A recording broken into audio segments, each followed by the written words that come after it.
ಯಾವುದೇ ಒಂದು ಉಪಕ್ರಮವನ್ನು ಪ್ರಾರ್ಥನೆಯೊಂದಿಗೆ ಪ್ರಾರಂಭಿಸುವುದು ಭಾರತೀಯ ಸಂಪ್ರದಾಯ. ಇನ್ನು ಭಗವದ್ಗೀತೆ ಇದು ಮಹಾಭಾರತದ ಮಧ್ಯಭಾಗದಲ್ಲಿ ಬರುವುದರಿಂದ ಅದಕ್ಕೆ ತನ್ನದೇ ಆದಂತಹ ಮಂಗಳಾಚರಣೆ ಪ್ರಾರಂಭಿಕ ಪ್ರಾರ್ಥನೆ ಅಗತ್ಯವಿಲ್ಲ.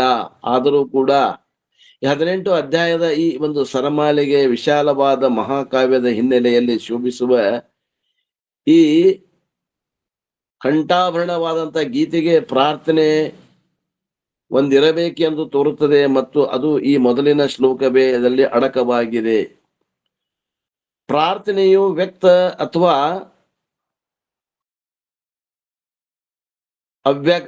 ಅಧ್ಯಾಹೃತ ಆಗಿರಬಹುದು, ವ್ಯಕ್ತ ಅಥವಾ ಅವ್ಯಕ್ತ ಆಗಿರಬಹುದು. ಗೀತೆಯ ಮೊದಲ ಶಬ್ದ ಧೃತರಾಷ್ಟ್ರ ಸೂಚ್ಯರ್ಥದಲ್ಲಿ ಪ್ರಾರ್ಥನೆಯಾಗಿದೆ. ಧೃತರಾಷ್ಟ್ರ ಅಂದರೆ ರಾಷ್ಟ್ರ ಅಂದರೆ ಇಡೀ ವಿಶ್ವವನ್ನು ನೋಡುವವನು. ಏನ ಧೃತಂ ರಾಷ್ಟ್ರ ಎಂದರ್ಥ. ಆದ್ದರಿಂದ ಅದು ರಾಜನಿಗೆ ಅನವರ್ತಕ ಹೆಸರು ಆಗಿದೆ. ಧೃತರಾಷ್ಟ್ರನು ಕುರುಡನಾಗಿರದಿದ್ದರೆ ಅವನೇ ರಾಜ್ಯಾಧಿಪತಿಯಾಗುತ್ತಿದ್ದನು.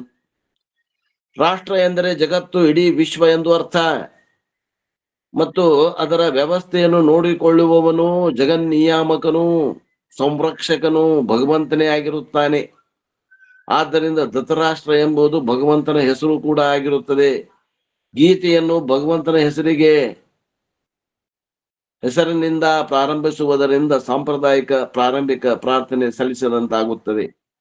ಇನ್ನು ಗೀತೆಯ ಪ್ರಾರಂಭದ ದೃಶ್ಯವು ಕೌರವರ ರಾಜ್ಯದ ರಾಜಧಾನಿ ಹಸ್ತಿನಾಪುರದ ಅರಮನೆಯಲ್ಲಿ ನಡೆಯುತ್ತದೆ. ಹಾಗೆ ನೋಡಿದರೆ ಈ ರಾಜ್ಯವನ್ನು ಪಾಂಡವರು ಆಳಬೇಕಿತ್ತು. ಆದರೆ ತನಗೆ ಹಕ್ಕು ಇಲ್ಲದಿದ್ದರೂ ಅದನ್ನು ಹಿಡಿದುಕೊಂಡಿದ್ದ ಅವನ ಸಹೋದರನ ಸಂಬಂಧಿ ದುರ್ಯೋಧನನು ಆಳುತ್ತಿದ್ದನು. ದುರ್ಯೋಧನನ ತಂದೆ ಧೃತರಾಷ್ಟ್ರನಿಗೆ 100 ಜನ ಮಕ್ಕಳಿದ್ದರು. ದುರ್ಯೋಧನನೇ ಅವರಲ್ಲಿ ಎಲ್ಲರಿಗಿಂತ ಹಿರಿಯನು. ಪಾಂಡವರ ಕೈ ಬೆರಳಿಕೆಯಷ್ಟು ಜನ ಇದ್ದರು, 5 ಜನ ಇದ್ರು. ಅವರು ಧೃತರಾಷ್ಟ್ರನ ಕಿರಿಯ ಸಹೋದರ ಪಾಂಡುವಿನ ಮಕ್ಕಳಾಗಿದ್ದರು. ಇನ್ನು ಧೃತರಾಷ್ಟ್ರನು ಕುರುಡನಾಗಿದ್ದರಿಂದ ಕೆಲವು ಕಾಲ ಅವನ ಬದಲು ಪಾಂಡು ರಾಜ್ಯ ಆಳಿದನು. ಕಟ್ಟ ಕಡೆಗೆ ಅವನು ದೇವರನ್ನು ಕಾಣುವುದಕ್ಕಾಗಿ ಧ್ಯಾನ ಹಾಗೂ ಚಿಂತನಶೀಲ ಜೀವನ ನಡೆಸಲು ಅರಣ್ಯಕ್ಕೆ ಹೋದನು. ಆಗ ಪಾಂಡವಿನ ಹಿರಿಯ ಪುತ್ರ ಧರ್ಮಪುತ್ರನೆಂದು ಕರೆಯಲ್ಪಡುವ ಯುಧಿಷ್ಠಿರನನ್ನು ರಾಜ್ಯವಾಳತೊಡಗಿದನು.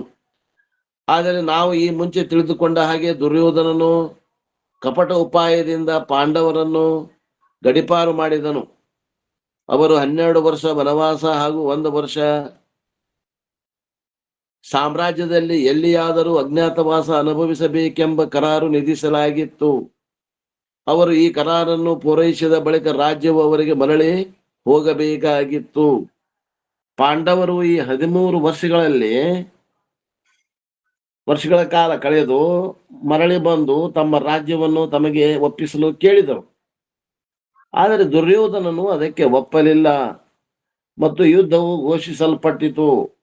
ಪಾಂಡವರಿಗೆ ಮರಳಿ ಅರಣ್ಯಕ್ಕೆ ಹೋಗಬೇಕು, ಇಲ್ಲವೇ ಯುದ್ಧದಲ್ಲಿ ರಾಜ್ಯವನ್ನು ಪಡೆದುಕೊಳ್ಳಬೇಕು ಎಂಬಂತ ಸ್ಥಿತಿ ಬಂದು ಒದಗಿತು. ಸಾಧ್ಯವಿಲ್ಲ, ರಾಜಿ ಮುಂದುವರಿಸಲಾಯಿತು. ಆದರೆ ದುರ್ಯೋಧನನು 1 ಚೌರಸಡಿ ಭೂಮಿಯನ್ನು ಕೂಡ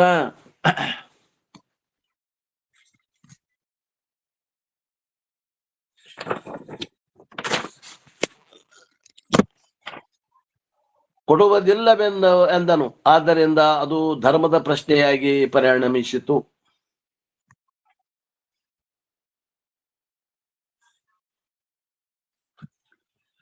ಧರ್ಮದ ಪ್ರಶ್ನೆ. ಧರ್ಮ ಎಂದರೆ ಕರ್ತವ್ಯ ಮಾಡಬೇಕಾದದ್ದು ಒಂದು ಅರ್ಥ. ರಾಜನಿಗೆ ಅದು ಧರ್ಮವಿರುತ್ತದೆ ಎಂದರೆ ಅವರು ಮಾಡಬೇಕಾದಂತ ಕೆಲವೊಂದು ಕಾರ್ಯಗಳು ಇರುತ್ತವೆ. ರಾಜ್ಯವು ಪಾಂಡವರಿಗೆ ಸೇರಿದ್ದಾಗಿತ್ತು ಮತ್ತು ನಿಜವಾಗಿ ಯುಧಿಷ್ಠರನು ಅಧಿಪತಿಯಾಗಿದ್ದನು. ದುರ್ಯೋಧನನು ಸಿಂಹಾಸನದಲ್ಲಿ ಮುಂದುವರಿಯುವ ಪ್ರತಿಯೊಂದು ನಿಮಿಷವೂ ಅಧರ್ಮವೆಂಬುದನ್ನು ದೃಢಪಡಿಸುವಂತೆ ಇತ್ತು. ಆದರೆ ಪಾಂಡವರೇ ಪೂರ್ಣ ಹೊಣೆಗಾರರಾಗಿರುವುದು. ಆದ್ದರಿಂದ ಆಹ್ವಾನವನ್ನು ಸ್ವೀಕರಿಸದೆ ಮತ್ತೆ ಯುದ್ಧ ಮಾಡಿ ಇತ್ಯರ್ಥಪಡಿಸದೆ ಬೇರೆ ಮಾರ್ಗವೇ ಇರಲಿಲ್ಲ. ದುರ್ಯೋಧನನು ಸಾಮ್ರಾಜ್ಯದಲ್ಲಿ ಬಹುತೇಕ ಮಹತ್ವದ ಅರಸರಿಗೆ ಅನೇಕ ಬಗೆಯಲ್ಲಿ ಲಂಚ ಕೊಟ್ಟು ಅವರ ಬೆಂಬಲ ಪಡೆದುಕೊಂಡಿದ್ದ. ಹೀಗೆ ಮಾಡಲು ಅವನಿಗೆ ಅಧಿಕಾರ ತನ್ನ ಕೈಯಲ್ಲಿತ್ತು. ಇನ್ನು ಸ್ವಾಭಾವಿಕವಾಗಿ ಕೆಲ ಜನರು ಅಥವಾ ಅರಸರು ಪಾಂಡವರ ಪಕ್ಷದಲ್ಲಿ ಸೇರಿದರು. ಇಂತಹ ಪ್ರಸಂಗದಲ್ಲಿ ಕೃಷ್ಣನು ಗಣನೆಗೆ ತೆಗೆದುಕೊಳ್ಳಬೇಕಾದ ಇನ್ನೊಂದು ಶಕ್ತಿಯಾಗಿದ್ದನು. ಯಾಕಂದ್ರೆ ಅವನು ಕೂಡ ಸ್ವತಂತ್ರ ಒಬ್ಬ ರಾಜನೇ ಆಗಿದ್ದ. ಪಶ್ಚಿಮ ಕರಾವಳಿ ಗುಜರಾತದಲ್ಲಿಯ ದ್ವಾರಕೆ ಅವನ ರಾಜಧಾನಿಯಾಗಿತ್ತು. ದುರ್ಯೋಧನನು ಕೃಷ್ಣನ ಬೆಂಬಲವು ಸೈನ್ಯ ಬಲವನ್ನು ಏರುಪೇರು ಮಾಡಬಹುದೆಂದು ಬಗೆದನು. ತನ್ನ ಸೈನ್ಯವು ಪಾಂಡವರ ಸೈನ್ಯಕ್ಕಿಂತ ದೊಡ್ಡದಾಗಿತ್ತಾದರೂ ಕೂಡ ತನ್ನ ಪಾಳೆಯದಲ್ಲಿ ಭೀಷ್ಮ ಹಾಗೂ ದ್ರೋಣರಂತಹ ಪ್ರಮುಖರಿದ್ದರೂ ಕೂಡ ಕೃಷ್ಣನ ಸೈನ್ಯವು ಜಯ ಮತ್ತು ಅಪಜಯವನ್ನು ವ್ಯತ್ಯಾಸಗೊಳಿಸುವುದೆಂದು ಅವ ಭಾವಿಸಿದ್ದ. ಆದ್ದರಿಂದ ಅವನು ಕೃಷ್ಣನ ಸಹಾಯ ಕೇಳಲು ಅವನ ಅರಮನೆಗೆ ಹೋಗ್ತಾನೆ. ಆ ವೇಳೆಯಲ್ಲಿ ಕೃಷ್ಣನು ವಿಶ್ರಾಂತಿ ಪಡೆಯುತ್ತಿದ್ದ. ಅರ್ಜುನನು ಕೂಡ ಅದೇ ಯುದ್ಧಕ್ಕಾಗಿ ಅಲ್ಲಿಗೆ ಬಂದಿದ್ದ ಮತ್ತು ಕೃಷ್ಣನು ಮಲಗಿರುವುದನ್ನು ಕಂಡು ಅವನ ಕಾಲು ದಶೆಯಲ್ಲಿ ಕುಳಿತಿದ್ದನು.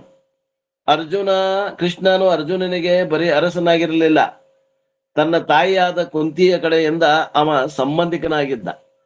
ಅದು ಏನೇ ಇದ್ದರೂ ಅರ್ಜುನನು ಕೃಷ್ಣನನ್ನು ಸಾಮಾನ್ಯ ಮನುಷ್ಯನಿಗಿಂತ ಮಿಗಿಲಾದವನೆಂದು ತಿಳಿದುಕೊಂಡಿದ್ದ. ಆಗಲೇ ಅವನು ಕೃಷ್ಣನನ್ನು ಇನ್ನೂ ತನ್ನ ಗುರುವೆಂದು ಗುರುತಿಸಿಕೊಂಡಿರಲಿಲ್ಲ ಅಷ್ಟೇ, ಆದರೆ ಅವನು ಅಸಾಧಾರಣ ಶಕ್ತಿ ಸಾಮರ್ಥ್ಯವೆಂದು ಮತ್ತು ಬುದ್ಧಿವಂತವುಳ್ಳ ವ್ಯಕ್ತಿ ಎಂದು ಮಾತ್ರ ಗುರುತಿಸಿದ್ದ. ಇನ್ನು ಕೃಷ್ಣನು ಭಗವಂತನ ಅವತಾರವೆಂದು ವದಂತಿ ಕೂಡ ಇತ್ತು, ಸುದ್ದಿ ಇತ್ತು. ವದಂತಿ ಅಂದ್ರೆ ಸುದ್ದಿ ಇತ್ತು. ಅವರು ಇದ್ದಾಗನ ಕೃಷ್ಣ ಭಗವಂತನ ಅವತಾರ ಅನ್ನುವಂತ ಸುದ್ದಿ ಇತ್ತು. ಇನ್ನು ನಿಜ ಸಂಗತಿ ಏನೆಂದರೆ ಅರ್ಜುನನ ಕುಟುಂಬದ ಅನೇಕರು ಅವನ ಪೂಜೆಯನ್ನು ಮಾಡ್ತಾ ಇದ್ರು. ಯಾರನ್ನ? ಕೃಷ್ಣನನ್ನ ಪೂಜೆ ಮಾಡ್ತಿದ್ರು. ಅರ್ಜುನನ ಕಕ್ಕ ವಿದುರ ಮತ್ತು ಅವನ ಪತ್ನಿ, ಅರ್ಜುನನ ಸಹೋದರರು, ಅವರ ಪತ್ನಿ ದ್ರೌಪದಿ ಹಾಗೂ ಅವರ ತಾಯಿ ಕುಂತಿ ಹಾಗೆ ಕೃಷ್ಣನನ್ನು ಭಗವಂತನೆಂದೇ ಕಾಣ್ತಿದ್ರು. ಅರ್ಜುನನು ಕೂಡ ಅವನನ್ನು ಹೆಚ್ಚು ಕಡಿಮೆ ಹಾಗೆಯೇ ಎಂದು ತಿಳಿದುಕೊಂಡಿದ್ದ. ಆದರೆ ಅವನ ಸಹಾಯ ಪಡೆಯ ಬಯಸಿದನು. ಕೃಷ್ಣನಿಗಿಂತ ಈ ಮನ್ನಣೆ ಗೀತೆಗೆ ಮಹತ್ವದ ಅಂಶವಾಗಿತ್ತು. ಕೃಷ್ಣನಿಗೆ ಈ ಮನ್ನಣೆ ಮಹತ್ವದ ಅಂಶವಾಗಿತ್ತು. ದುರ್ಯೋಧನನು ಬಂದು ಕೃಷ್ಣನು ಕಣ್ಣ ತೆರೆದ ಕೂಡಲೇ ತಾನೇ ಮೊದಲು ತನ್ನ ದೃಷ್ಟಿಗೆ ಬೀಳಬೇಕೆಂದು ಅವನ ತಲೆದಿಂಬಿನ ದೆಸೆಯಲ್ಲಿ ಕುಳಿತನು. ಅರ್ಜುನನು ಯಾಕೆ ಬಂದಿದ್ದಾನೆಂಬುದು ದುರ್ಯೋಧನಿಗೆ ಗೊತ್ತಿತ್ತು. ಹಾಗೆಯೇ ದುರ್ಯೋಧನನು ಯಾಕೆ ಬಂದಿದ್ದಾನೆಂದು ಅರ್ಜುನನಿಗೆ ಕೂಡ ಗೊತ್ತಿತ್ತು. ಕೃಷ್ಣನು ಕಣ್ಣು ತೆರೆದ ಕೂಡಲೇ ಅರ್ಜುನನು ಅವನ ಕಣ್ಣಿಗೆ ಬಿದ್ದನು. ದುರ್ಯೋಧನನು ಬಹುಶಃ ಗಂಟಲು ಸರಿ ಮಾಡಿಕೊಳ್ಳುವ ನೆಪದ ಮೂಲಕ ತಾನೂ ಕೂಡ ಅಲ್ಲಿ ಬಂದಿದ್ದೇನೆ ಕೃಷ್ಣನಿಗೆ ಗೊತ್ತಾಗುವಂತೆ ಮಾಡಿದನು. ಆಗ ಕೃಷ್ಣನು ಅವನ ಕಡೆ ಹೊರಳಿ ತನ್ನಿಂದ ಏನಾಗಿ ಬಾಕಿಯಾಗಿದೆ ಎಂದು ಕೇಳಿದ. ನಂತರ ಅರ್ಜುನನಿಗೆ ಕೂಡ ಅದೇ ಪ್ರಶ್ನೆ ಕೇಳಿದ. ದುರ್ಯೋಧನನು ಈ ರೀತಿ ಉತ್ತರ ಕೊಟ್ಟ: ಏನು, ನಾನು ಯಾಕೆ ಬಂದಿರುವೆನು, ನಾನು ಯಾಕೆ ಬಂದಿರು ಎಂಬುದು ನಿನಗೆ ಗೊತ್ತು. ನನಗೆ ನಿನ್ನ ಸಹಾಯ ಬೇಕು. ಅರ್ಜುನನು ಕೂಡ ಯುದ್ಧ ಘೋಷಿಸಲಾಗಿದೆ, ನಾನು ನಿನ್ನ ಸಹಾಯ ಕೇಳುತ್ತಿದ್ದೇನೆ ಎಂದರು. ಕೃಷ್ಣನು ಈಗ ಉಭಯ ಸಂಕಟದೊಳಗಾದ. ಆದರೆ ಅವನು ಇಂಥ ಕಠಿಣ ಪ್ರಸಂಗದಿಂದ ಪಾರಾಗುವಲ್ಲಿ ಬಹಳ ನಿಪುಣನೇ ಆಗಿದ್ದ. ಅವರಿಬ್ಬರೆದುರು ಅವನು ಒಂದು ಸೂಚನೆ ಇಟ್ಟ: ನಿಮ್ಮಿಬ್ಬರಲ್ಲಿ ನಾನು ಯಾರ ಕಡೆಗೆ ಬಂದರೂ ನಾನು ಯುದ್ಧ ಮಾಡುವುದಿಲ್ಲ, ಒಂದೇ ಕಂಡೀಷನ್.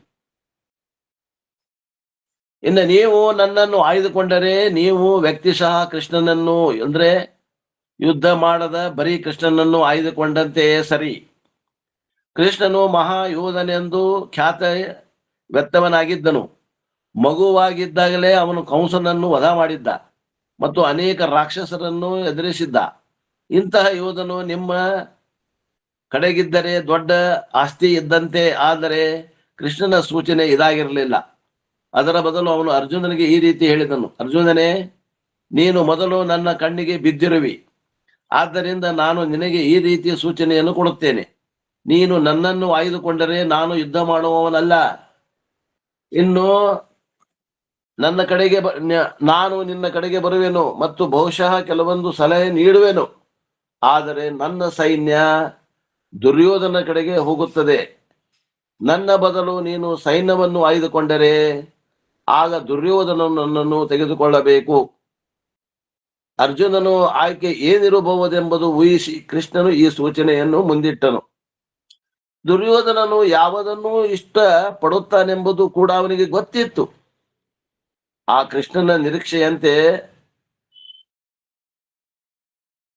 ನಿರ್ವಹಿಸುವ ಕಾರ್ಯ ಏನೇ ಇರಲಿ, ಅದು ಯಾವುದೇ ಸ್ವರೂಪದ್ದಿರಲಿ, ಅದು ತನ್ನ ಕಡೆಗಿರಲಿ ಎಂದು ಅರ್ಜುನನ ಕೇಳಿಕೊಂಡಿದ್ದ.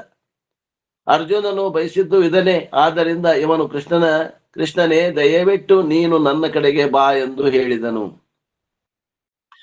ದುರ್ಯೋಧನನು ಎಂದಾದರೂ ಪ್ರಾರ್ಥನೆ ಸಲ್ಲಿಸಿದ್ದರೆ ಅದನ್ನು ಖಂಡಿತವಾಗಿ ಈಗಲೇ ಅನ್ನಬಹುದು. ಅವನ ಪ್ರಾರ್ಥನೆ ಪ್ರತಿಫಲಿಸಿತು. ಯಾಕೆಂದರೆ ಪಾಂಡವರು ಕರುಣಾಳುಗಳು ಮತ್ತು ಹುಟ್ಟಿದಾಗಿನಿಂದಲೂ ನಷ್ಟಕ್ಕೊಳಗಾದಂತವರು ಎಂದು ಬಗೆದಿದ್ದ ದುರ್ಯೋಧನನು ಅರ್ಜುನನನ್ನು ಕೃಷ್ಣನನ್ನು ಆಯ್ದುಕೊಳ್ಳುವನೆಂದು ನಿರೀಕ್ಷಿಸಿದ್ದನು. ಅವನಿಗೆ ನಿಜವಾಗಿಯೂ ಕೃಷ್ಣನು ಬೇಕಾಗಿರಲಿಲ್ಲ. ಕೃಷ್ಣನು ತನ್ನ ಕಡೆಗೆ ಬಂದರೆ ಯುದ್ಧ ಕಾಲದಲ್ಲಿ ಅದೂ ಕೂಡ ರೇಷನ್ ಇರುವಾಗ ಊಟಕ್ಕೆ ಹಾಕಲು ಹೆಚ್ಚಿನವನೊಬ್ಬನು ಬಂದಂತಾಗುತ್ತದೆ. ಅಲ್ಲದೆ ಕೃಷ್ಣನ ಗೌರವಾನ್ವಿತ ವ್ಯಕ್ತಿಯಾದ್ದರಿಂದ ಅವನ ಬಗ್ಗೆ ಕಾಳಜಿ ತೆಗೆದುಕೊಳ್ಳುವುದು, ಯುದ್ಧದ ಬಗ್ಗೆ ಆಲೋಚಿಸುವುದರಲ್ಲಿ ತಾನು ಸತತವಾಗಿ ಪೇಚಾಟಕ್ಕೀಡಾಗುವುದು ದುರ್ಯೋಧನಿಗೆ ಬೇಡಾಗಿತ್ತು. ಕೃಷ್ಣನು ಹೊರಡಲು ಸಿದ್ಧನಿದ್ದರೆ ಆ ಬಗ್ಗೆ ಅವನು ಏನೋ ಆಲೋಚನೆ ಮಾಡಬಹುದಾಗಿತ್ತೇನು. ಆದರೆ ಯುದ್ಧ ಮಾಡದ ಕೃಷ್ಣ, ಬರೀ ಕೃಷ್ಣ ನಿರುಪಯುಕ್ತನಾಗಿದ್ದಾನೆಂದು ದುರ್ಯೋಧನನು ಎಣಿಸಿದ್ದನು. ಅರ್ಜುನನು ಕೃಷ್ಣನನ್ನು ಕೇಳಿಕೊಳ್ಳಬೇಕು ಎಂದರೆ ತನಗೆ ಕೃಷ್ಣನ ಸೈನ್ಯ ದೊರಕುವುದು ಎಂದು ದುರ್ಯೋಧನನು ಬಯಸಿದ್ದನ್ನು ಅದು ನಡೆದದ್ದು ಕೂಡ ಯಥಾವತ್ತಾಗಿಯೇ ಆಯಿತು. ಅವನು ಸಂತೋಷದಿಂದ ತನ್ನ ಶಿಬಿರಕ್ಕೆ ಮರಳಿ ಬಂದನು. ಅರ್ಜುನನಿಗೆ ಅದು ಉತ್ಕೃಷ್ಟದ ದಿನವಾಯಿತು. ತಾನು ಯುದ್ಧ ಗೆಲ್ಲುವನೆಂದು ಅವನು ದುರ್ಯೋಧನನು ನೆಚ್ಚಿಕೊಂಡನು.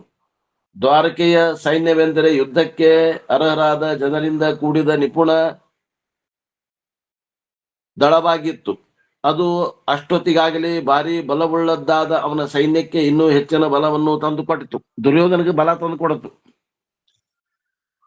ಅರ್ಜುನನಿಗೆ ಕೂಡ ಅದು ಸಂತೋಷವಾಯಿತು. ದುರ್ಯೋಧನನಿಗೂ ಕೂಡ ಹರ್ಷೋನ್ಮಾದವಾಗಿದೆ ಎಂಬುದನ್ನು ಮತ್ತು ಅವನು ತನ್ನನ್ನು ಏನೆಂದು ತಿಳಿದುಕೊಂಡಿರುವನೆಂಬುದು ಅರ್ಜುನಿಗೆ ಗೊತ್ತಾಯಿತು. ದುರ್ಯೋಧನನ ಮನಪ್ರವೃತ್ತಿ ಮತ್ತು ಮೌಲ್ಯಗಳ ನೆಲೆಗಟ್ಟು ಇಂಥದ್ದ ಇತ್ತಲ್ಲ.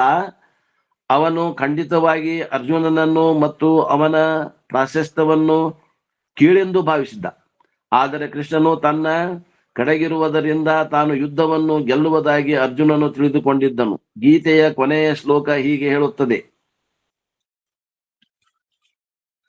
ಯತ್ರ ಯೋಗೇಶ್ವರ ಕೃಷ್ಣೋ ಯತ್ರ ಪಾರ್ಥೋ ಧನುರ್ಧರಃ ತತ್ರ ಶ್ರೀರ್ವಿಜಯೋ ಭೂತಿರ್ ಧ್ರುವ ನೀತಿರ್ಮತಿರ್ಮಮ.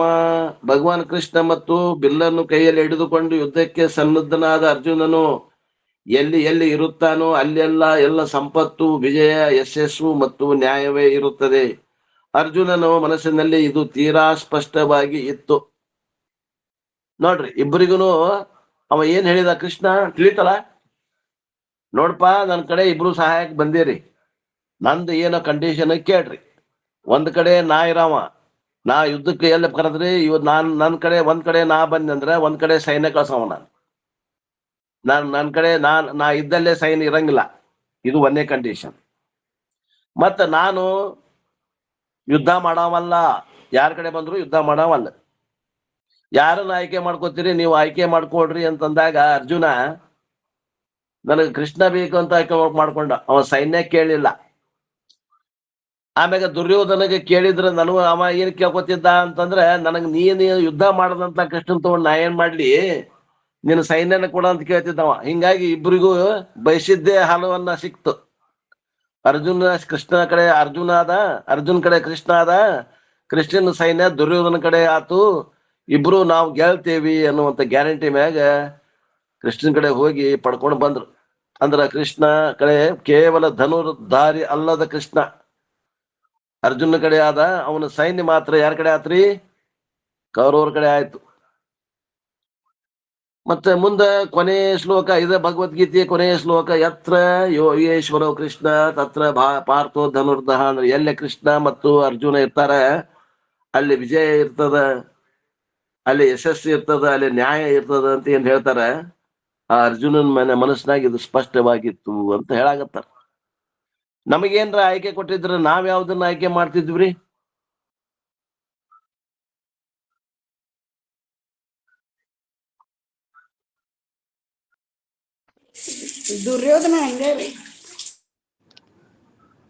ದುರ್ಯೋಧನ ಹಂಗದ್ ಮಾಡ್ತಿದ್ವಿ, ಅರ್ಜುನನಂಗ ಆಯ್ಕೆ ಮಾಡ್ತಿದ್ವಿ.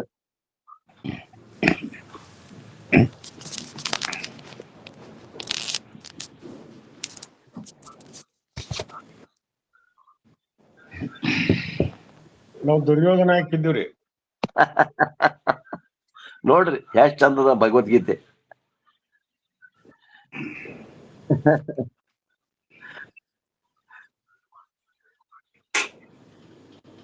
ಒಂದು ಪ್ರವೃತ್ತಿ ಮಾರ್ಗ, ಒಂದು ನಿವೃತ್ತಿ ಮಾರ್ಗ ಅದ.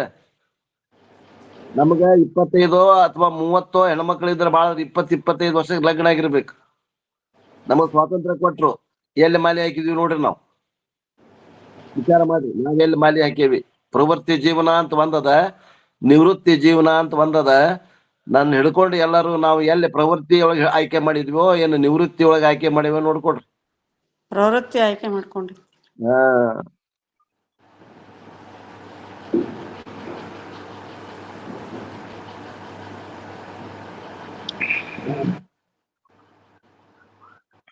ಅಗತ್ಯವಿರುವ ಎಲ್ಲ ಶಸ್ತ್ರಾಸ್ತ್ರ ಮತ್ತು ನೈಪುಣ್ಯವನ್ನು ತಾನು ಹೊಂದಿದರುವಾಗಿ ಅರ್ಜುನಿಗೆ ಗೊತ್ತಿತ್ತು. ಇನ್ನೂ ಬಹಳ ಒಂದು ಸುಳಿವು ಸಂಗತಿ ಏನಂದ್ರೆ, ಅಜ್ಞಾತ ಅಂಶ ಅರ್ಥಾತ್ ದೈವಕ್ಕೂ ಇಂಬು ಗುಣ ಬೇಕಾದುದು ಎಂಬುದು ಕೂಡ ಅವ ತಿಳಿದಿದ್ದ. ಧರ್ಮಕ್ಕೆ ಮಹತ್ವ ಕೊಟ್ಟಿದ್ದಾವ ಅರ್ಜುನ. ಧಾರ್ಮಿಕರು ಎಂದರೆ ಧಾರ್ಮಿಕ ಜೀವನಕ್ಕೆ ಬದ್ಧರಾದವರು, ತನ್ನ ಪರಿಮಿತಿಗಳ ಪರಿಜ್ಞಾನವುಳ್ಳವರು. ಮತ್ತು ಇನ್ನೂ ಒಂದು ಹೆಜ್ಜೆ ಮುಂದೆ ಹೋಗಿ ಹೇಳಬೇಕಂದ್ರೆ, ಕಡೆಗೆ ಯಶಸ್ಸು ಅಥವಾ ಅಜ್ಞಾತ ಅಂಶ ಮುಂದೆ ಏನಾಗ್ತದೆ ಅನ್ನೋದು ಗೊತ್ತಿಲ್ಲ. ದೈವ ಬಲದಿಂದ ಮಾತ್ರ ಬರುತ್ತದೆ ಎಂಬುದನ್ನು ಮನ್ನಿಸುತ್ತಾನೆ. ಏನಾಗ್ ಬಂದ್ರು ದೈವ ಬಲದಿಂದ ಬರ್ತದೆ. ಗೀತೆಯ ನಂತರದಲ್ಲಿ ಸ್ವತಃ ಭಗವಂತನೇ ಈ ಬಗ್ಗೆ ವಿವರಿಸ್ತಾನೆ. ಏನಂತ, ದೈವವೆಂಬುದು ಯಾವುದರ ಮೇಲೆ ನಮಗೆ ಏನೇನು ನಿಯಂತ್ರಣವಿರುವುದಿಲ್ಲವೋ, ಯಾವುದು ಯಶ ಮತ್ತು ಅಪಯಶ ಮತ್ತು ಜಯ ಅಥವಾ ಅಪಜಯಗಳಲ್ಲಿ ವ್ಯತ್ಯಾಸವನ್ನು ಉಂಟು ಮಾಡುವುದೋ ಅಂತ ಅಂಶವಾಗಿರುತ್ತದೆ. ನಾವು ಹೆಚ್ಚಾಗಿ ಅಜ್ಞಾತ ಅಂಶವನ್ನು ವಿಧಿ, ಒಳ್ಳೆಯ ವಿಧಿ ಮತ್ತು ಕೆಟ್ಟ ವಿಧಿ ಎಂದು ಕರೆಯುತ್ತೇವೆ. ಎಲ್ಲ ಸಂಸ್ಕೃತಿಗಳಲ್ಲೂ ಈ ಎರಡು ಶಬ್ದಗಳಿಗೆ ಸಮಾನ ಪದಗಳಿವೆ ಎಂದು ನನ್ನ ಗ್ರಹಿಕೆ. ಯಾಕೆಂದರೆ ಅನುಕೂಲಕರವಾಗಿ ಮತ್ತು ಪ್ರತಿಕೂಲಕರವಾಗಿ ಪರಿಣಾಮವನ್ನು ನೀಡುವ ಅಂಶವೊಂದರ ಬಗ್ಗೆ ಜನ ಕಾರಣ ತಿಳಿದುಕೊಳ್ಳಬೇಕಾಗುತ್ತದೆ. ಅತ್ಯಂತ ಕಠೋರ ತಾರ್ಕಿಕವಾದ ಬೌದ್ಧಿಕವಾದಿಯೂ ಕೂಡ ಒಮ್ಮೊಮ್ಮೆ ಬಸ್ಸನ್ನು ತಪ್ಪಿಸಿಕೊಳ್ಳುತ್ತಾನೆ ಮತ್ತು ನಿರ್ವಾಹವಿಲ್ಲದೆ ನಾನು ದುರ್ದೈವಿ ಎಂದು ಅಂದುಕೊಳ್ಳುತ್ತಾನೆ. ನಿರೀಕ್ಷೆಗಿಂತ ಮುಂಚೆಯೇ ಬಸ್ಸು ಹಿಡಿಯುವುದು ಕೂಡ ಅಸಾಮಾನ್ಯವಾದ ಸಂಗತಿ ಏನಲ್ಲ. ನೋಡ್ರಿ, ಸರಿಯಾದ ಆಯ್ಕೆ ಮಾಡೋದು ಬಹಳ ಕಷ್ಟದ ಅಂತ. ಮನುಷ್ಯನಿಗೆ ಮಾತ್ರ ಸ್ವಾತಂತ್ರ್ಯದ. ಆ ಸ್ವಾತಂತ್ರ್ಯವನ್ನು ಕೊಟ್ಟಾನಂದ್ರು ಕೂಡ ಆ ಸ್ವಾತಂತ್ರ್ಯದಿಂದ ಯಾವ್ದು ಯೋಗ್ಯ, ಯಾವ್ದು ಆಯ್ಕೆ ಮಾಡ್ಕೋಬೇಕನ್ನೋದು ಯಾರಿಗೂ ಗೊತ್ತಿಲ್ಲ. ಆತ್ಮೀಯರೇ, ತಿಳ್ಕೊಡ್ರಿ. ಅಜ್ಞಾತ ಅಂಶವನ್ನು ಇಲ್ಲಿ ದೈವಿ ಅಂಶವನ್ನು ಕಾಣಲಾಗುತ್ತದೆ. ನಮಗೆ ನಾಳೆ ಏನಾಗ್ತದೆ ನಮ್ಗೆ ಗೊತ್ತಿಲ್ಲಲ್ಲ, ಅದಕ್ಕೆ ಏನಂತಾರ ದೈವಿ ಅಂಶ. ಅಜ್ಞಾತ ಮತ್ತು ಅಗೋಚರವಾದ ಅಂಶ ಗೊತ್ತಿಲ್ಲ. ನಾಳೆ ಏನಾಗ್ತದೆ, ಮುಂದೆ ಏನಾಗ್ತದೆ ಗೊತ್ತಿಲ್ಲ. ಅಗೋಚರವಾದದ, ಅಜ್ಞಾತದ. ಅದೃಷ್ಟದ ಬಗ್ಗೆ ಈ ಮುಂಚೆ ನಾವು ಪೀಠಿಕೆಯಲ್ಲಿ ವಿವರಣೆ ಮಾಡಲಾಗಿದೆ. ಅದು ಒಂದು ವ್ಯವಸ್ಥೆ, ನಿಯಮವನ್ನು ನಿರೂಪಿಸುತ್ತದೆ ಮತ್ತು ಅದನ್ನು ಕರ್ಮದ ನಿಯಮ, ಧರ್ಮದ ನಿಯಮವೆಂದು ಕರೆಯಲಾಗುತ್ತದೆ. ಇವತ್ತಿನ ಕಾಲಕ್ಕೆ ಈ ಅಂಶವು ಕಣ್ಣಿಗೆ ಕಾಣುವುದಿಲ್ಲ. ನಾಳೆ ಏನಾಗ್ತದೆ ಇವತ್ತು ಯಾರಿಗೆ ಕಾಣ್ತತೇನೆ ಇಲ್ಲ. ಆದರೆ ತನ್ಮೂಲಕ ನಾವು ಪಡೆಯುವ ಘಟಗಳು, ಫಲಗಳು ತೀರಾ ಸ್ಪಷ್ಟವಾಗಿ ಗೋಚರಿಸುತ್ತವೆ. ಫಲಗಳು ದೃಷ್ಟ, ಆದರೆ ಅವುಗಳ ಕಾರಣ ಮಾತ್ರ ಅದೃಷ್ಟವಾಗಿರುತ್ತದೆ. ನೋಡ್ರಿ, ಧರ್ಮ ಮತ್ತು ಅಧರ್ಮ ಪ್ರತ್ಯಕ್ಷದವೇನೋ ಅಪ್ರತ್ಯಕ್ಷದವ್ರಿ?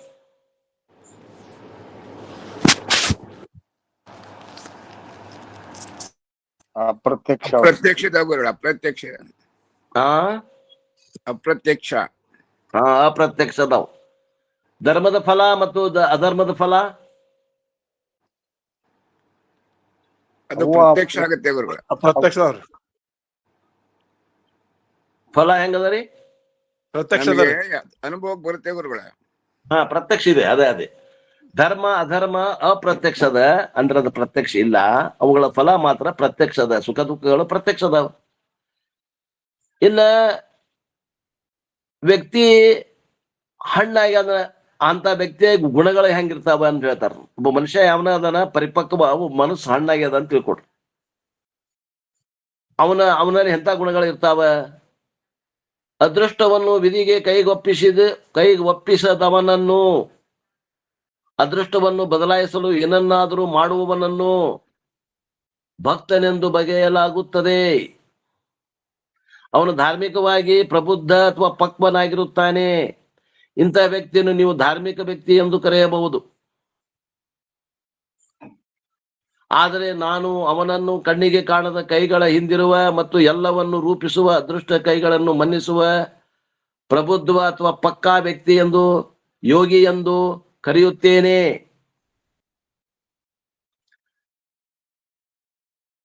ಅವು ಕಟ್ಟಳೆಯ ಅಥವಾ ಸೂತ್ರದ ಕೈಗಳು, ಸೂತ್ರವೇ ತಾನಾಗಿರುವ ಕೈಗಳು. ಅವುಗಳನ್ನು ಭಗವಂತನೆಂದು ಕಾಣಲಾಗುತ್ತದೆ. ಕಟ್ಟಳೆ ಅಥವಾ ನಿಯಮ ಭಗವಂತನಿಂದ ಭಿನ್ನವಾಗಿರುವುದಿಲ್ಲ. ಅಷ್ಟೇ ಅಲ್ಲ, ನಿಯಮಗಳನ್ನು ವಿಧಿಸುವವನು ಕೂಡ ಭಗವಂತನೇ ಆಗಿರುತ್ತಾನೆ.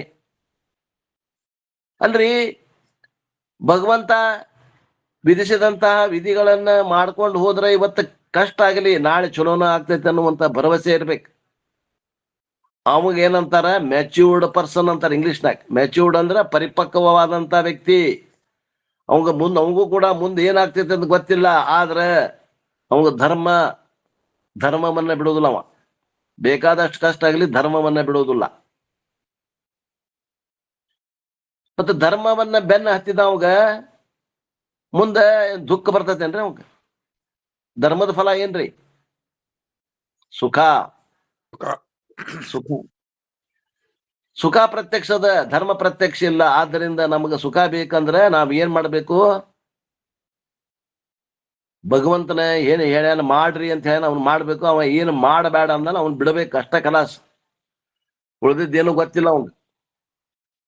ಇವ ಪರಿಪಕ್ವ ವ್ಯಕ್ತಿ ಅಂದ್ರೆ ಧಾರ್ಮಿಕ ಜೀವನ ನಡೆಸ್ತಾನು ಅಂತಂದ್ರ ವೇದಗಳಲ್ಲಿ ಹೇಳಿದಂತ ಕರ್ತವ್ಯಗಳನ್ನ ಮಾಡ್ತಾನ. ಅವ್ ಕಷ್ಟ ಆದ್ರೂ ಮಾಡ್ತಾನ.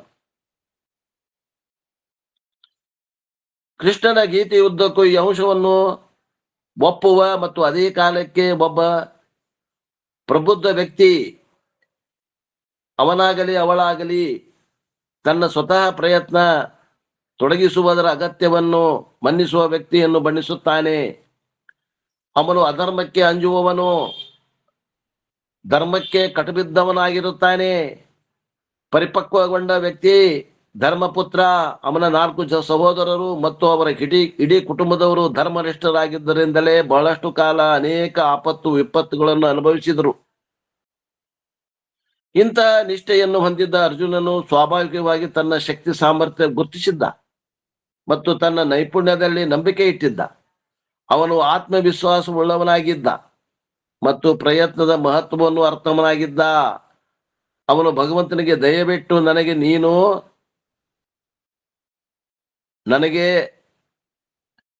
ನನ್ನ ಕಡೆಗೆ ಬರಬೇಕು ಎಂದು ಮೋರೆ ಇಡುತ್ತಾ ಹೋಗುವವನಲ್ಲ.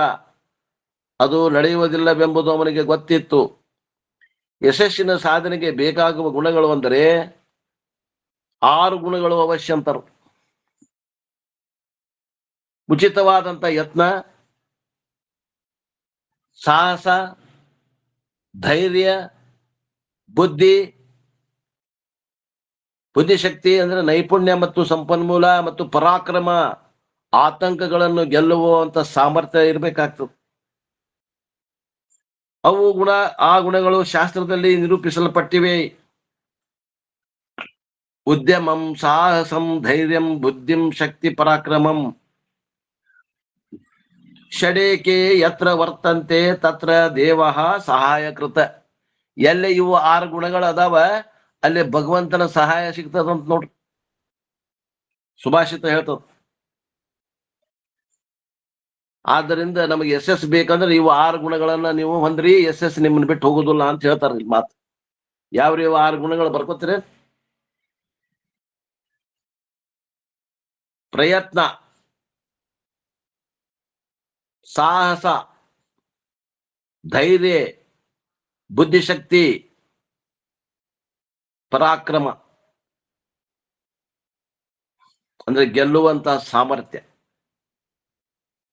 ಯುದ್ಧ ಕಾರ್ಯಾಚರಣೆಯಲ್ಲಿ ಸೈನ್ಯ ಸಾಗಾಣಿಕೆ ಬಗೆಗಿನ ವಿದ್ಯೆ ಆಗಲಿ ಅದರ ಜ್ಞಾನ ಆಗಲಿ ಅತಿ ಮಹತ್ವದ್ದಾಗಿರುತ್ತದೆ. ವೈರಿ ಸಮೂಹದ ಬಳಿಗೆ ಹೀಗೆ ಸಾಗಿ ಹೋಗಬೇಕು, ವೈರಿಯ ಶಿಬಿರವನ್ನು ಹೇಗೆ ಪ್ರವೇಶಿಸಬೇಕು ಮತ್ತು ಅಲ್ಲಿಂದ ಪಾರಾಗಿ ಹೇಗೆ ಹೊರಬರಬೇಕು ಇವೆಲ್ಲವನ್ನು ನೀವು ತಿಳಿದುಕೊಂಡಿರಬೇಕಾದ ಅಗತ್ಯವಿರುತ್ತದೆ. ನೈಪುಣ್ಯ ಹಾಗೂ ಸಂಪನ್ಮೂಲಗಳು ಕೂಡ ಅಗತ್ಯವಿರುತ್ತವೆ. ಸಂಪನ್ಮೂಲಗಳಿಲ್ಲದಿದ್ದರೆ ಯೋಜನೆ ಹಿಂದೆ ಏನೂ ಪ್ರಯೋಜನ ಇಲ್ಲ. ಇಂತಹ ಪ್ರಯತ್ನ ಅದು ನಿಷ್ಪ್ರಯೋಜಕ. ಯಾವುದಾದ್ರೊಂದು ಕಾರ್ಯಕ್ಕೆ ಮಾನವ ಶಕ್ತಿ ಅಗತ್ಯವಿದ್ದರೆ ಅದನ್ನು ನೀವು ಹೊಂದಲೇಬೇಕಾಗ್ತದೆ. ಕಚ್ಚಾ ಸರಕಾಗಲಿ ಕೌಶಲ್ಯವಾಗಲಿ ಅಗತ್ಯವಿದ್ದರೆ ಅದನ್ನು ನೀವು ಹೊಂದಿರಲೇಬೇಕಾಗ್ತದೆ. ಅಂತಿಮವಾಗಿ ವೈರಿ ಪಡೆಗಳೊಳಗೆ ಕಾದಾಡಲು ಮತ್ತು ನೋಡಿಕೊಳ್ಳಲು ಸಾಧ್ಯವಾಗುವಂತಹ ಆತಂಕಗಳನ್ನು ಮೀರಿ ನಿಲ್ಲುವ ಸಾಮರ್ಥ್ಯ ನಿಮಗೆ ನೀವು ಹೊಂದಿರಬೇಕು. ನೀವು ಅಡ್ಡಿ ಆತಂಕಗಳನ್ನು ಲೆಕ್ಕಿಸದೆ ಹರಿಯುವ ನದಿಯಂತಿರಬೇಕು. ಭಾರಿ ಪರ್ವತ ಒಂದಿದೆ ಎಂದರೆ ಆ ನದಿ ಸರಾಗವಾಗಿ ಅದನ್ನು ಸುತ್ತುವರೆದುಕೊಂಡು ಹೇಗೆ ಮುಂದೆ ಹೋಗುತ್ತದೆಯೋ, ಅದು ಹೇಗೆ ನಿಂತುಕೊಳ್ಳುವುದಿಲ್ಲವೋ, ಅಡ್ಡಿಯಾಗಿರುವಂತದ್ದನ್ನು ಕಲ್ಲು ಬಂಡೆಯಾಗಿದ್ದರೆ ಅದರ ಮೇಲೆ ಅದು ಜಿಗಿದು ಹೋಗುತ್ತದೆಯೋ, ಭಾರಿ ದೊಡ್ಡ ಕಲ್ಲು ಬಂಡೆಯಾಗಿದ್ದರೆ ಅದು ಸರಳವಾಗಿ ತನ್ನ ಮುಖ ಮೇಲೆ ಎತ್ತಿ ಅದನ್ನು ಸುತ್ತುವರಿಯುವುದು, ಅದನ್ನು ಮುಳುಗಿಸಿ ಅದರ ಮೇಲೆ ಹಾಯ್ದು ಮುಂದೆ ಹೋಗುತ್ತದೆ. ಹಾಗೆ ನದಿಯ ಸ್ವಭಾವ ಗುಣ ಅದು ಅಡ್ಡಿ ಆತಂಕವೆಂದು ಬಗೆಯುವುದೇ ಇಲ್ಲ. ಈ 6 ಗುಣಗಳಲ್ಲಿ ಇದ್ದರೂ ಕೂಡ ಯಾವುದಾದರೂ ಒಬ್ಬನು ಯಶಗಳಿಸುವನೆಂದು ನಾವು ಎಷ್ಟರ ಮಟ್ಟಿಗೆ ಖಚಿತವಾಗಿ ಹೇಳಲಾರೆವು. ಮನ್ನಿಸಬೇಕಾದಂತಹ ಅಜ್ಞಾತ ಅಂಶ ಪ್ರಯತ್ನ ಪೂರ್ವಕವಾಗಿ ಪಡೆದುಕೊಳ್ಳಬೇಕಾದ ಆ ಸಹಾಯ ದೈವ ಕೂಡ ಒಂದು ಇರಬೇಕಾಗ್ತದೆ. ಧರ್ಮಪುತ್ರ ಮತ್ತು ಅರ್ಜುನ ಅದನ್ನು ಮನ್ನಿಸಿದ್ದ. ಅವನು ದುರ್ಯೋಧನಿಗೆ ಅಥವಾ ಯುದ್ಧಕ್ಕೆ ಹೆದರಿ ವನವಾಸಕ್ಕೆ ಹೋಗಲಿಲ್ಲ. ಅವನು ದೈವವನ್ನು ಮನ್ನಿಸುವನಾದ್ದರಿಂದ ಧರ್ಮದಂತೆ ನಡೆದುಕೊಳ್ಳುವುದಕ್ಕಾಗಿಯೇ ಅವನು ವನವಾಸಕ್ಕೆ ಹೋದರೂ ನೀವು ಏನು ಮಾಡುವಿರೋ ಅದರಿಂದ ಎಂದೆಂದೂ ತಪ್ಪಿಸಿಕೊಳ್ಳಲಿಕ್ಕೆ ಆಗುವುದಿಲ್ಲವೆಂಬುದನ್ನು ಅವನು ತಿಳಿದುಕೊಂಡಿದ್ದರು. ಇನ್ನು ಅರ್ಜುನನು ಪರಿಪಕ್ವ ವ್ಯಕ್ತಿ ಆಗಿದ್ದರಿಂದ ಅವನು ತನಗೆ ದೈವ, ಈಶ್ವರ, ಭಗವಂತ ಎಂದಾಗಿದ್ದ ಅಜ್ಞಾತ ಅಂಶವನ್ನು ಕೂಡ ಮನ್ನಿಸುವುದರ ಅಗತ್ಯವನ್ನು ಅರಿತಿದ್ದ. ಅದನ್ನು ಅವನು ಕೃಷ್ಣನಲ್ಲಿ ಗುರುತಿಸಿಕೊಂಡಿದ್ದ. ಕೃಷ್ಣನು ಅಲ್ಲಿಯೇ ಇದ್ದ ಮತ್ತು ಅವನು ತಾನು ಲಭ್ಯವಿರುವುದಾಗಿ ಅರ್ಜುನನಿಗೆ ಹೇಳಿದ್ದ. ಅರ್ಜುನನು ಅವನನ್ನು ಅನುಗ್ರಹ ಅಥವಾ ಕೃಪೆಯ ಸಾಕಾರ ಮೂರ್ತಿ ಎಂದು ಗುರುತಿಸಿದ್ದ. ಕೃಪೆಯೇ ಹೋರಾಡುವುದಿಲ್ಲ. ಅದು ಏನು ಶಸ್ತ್ರಾಸ್ತ್ರ ಅಲ್ಲ, ಬಿಲ್ಲು ಅಥವಾ ಬಾಣ, ಸ್ಥಳ ಅಥವಾ ಕಾಲವಲ್ಲ. ಅದು ಕಣ್ಣಿಗೆ ಕಾಣದಂತದ್ದು ಅದೃಷ್ಟ, ಅಜ್ಞಾತ ಅಂಶ. ಅದು ಏನೇ ಇದ್ರು ಇಲ್ಲಿ ಕೃಪೆ. ಕೈ ಕಾಲುಗಳುಳ್ಳ ತನಗೆ ಏನೂ ಗೊತ್ತಿಲ್ಲವೇನೋ ಎಂಬಂತೆ ಯಾವಾಗಲೂ ನಗುಮೊಗದಿಂದಿರುವ ಕೃಷ್ಣನ ರೂಪದಲ್ಲಿ ಕಣ್ಣಿಗೆ ಕಾಣುವಂತದ್ದಾಗಿದೆ. ಹೀಗಿದ್ದರೂ ಕೂಡ ಕೃಷ್ಣ ಮತ್ತು ಅರ್ಜುನನಿಗೆ ಬರೀ ಕೃಷ್ಣನಿದ್ದರೆ ಸಾಕಾಗಿತ್ತು. ಹೋರಾಡಬೇಕಾಗಿದ್ದರೆ ಯಾವುದಾದರೂ ಒಬ್ಬರು ಯಾವಾಗಲೂ ಹೋರಾಡಬಲ್ಲರು. ಯಶಸ್ಸಿಗೆ ಅಗತ್ಯವಾದ 6 ಗುಣಗಳೊಂದಿಗೆ ಯಾರಾದರೂ ಅಡ್ಡಿ ಆತಂಕಗಳನ್ನು ನೋಡಿಕೊಳ್ಳಬಲ್ಲರು. ಆದರೆ 7ನೇ ಅಂಶ ಭಗವಂತನಲ್ಲಿ ಇರುತ್ತದೆ. ಅರ್ಜುನನು ಈ ಅಂಶವನ್ನು ಭಗವಂತನಲ್ಲಿ ಗುರುತಿಸಿಕೊಂಡಿದ್ದ ಮತ್ತು ಅದು ಜಯ ಅಪಜಯಗಳನ್ನು ವ್ಯತ್ಯಾಸ ಮಾಡಬಹುದೆಂದು ಕೂಡ ಅವ ಅರಿತುಕೊಂಡಿದ್ದ. ಅವನಿಗೆ ಕೃಪೆಯೊಂದು ಮಾತ್ರ ಬೇಕಾಗಿತ್ತು. ಆದ್ದರಿಂದ ಕೃಷ್ಣನು ತನಗೆ ತನ್ನ ಕಡೆಗೆ ಇರಬೇಕೆಂದು ಬಯಸಿದ್ದ. 6 ಇದ್ದು 7ನೇದ್ದು ಸಿಕ್ತು ಅವಂಗೆ, ಭಗವಂತನ ಸಾನ್ನಿಧ್ಯ ಸಿಕ್ತು. ದುರ್ಯೋಧನನು ಎಲ್ಲವನ್ನು ವಿಭಿನ್ನ ದೃಷ್ಟಿಯಿಂದ ನೋಡ್ತಿದ್ದ. ಫಲಿತಾಂಶದ ಬಗ್ಗೆ ಅವನಿಗೆ ಸಂತೋಷ ಅನಿಸ್ತು. ಅರ್ಜುನನು ಪೆದ್ದನಾಗಿದ್ದಾನೆ ಎಂದು ದುರ್ಯೋಧನ ತಿಳಿದ.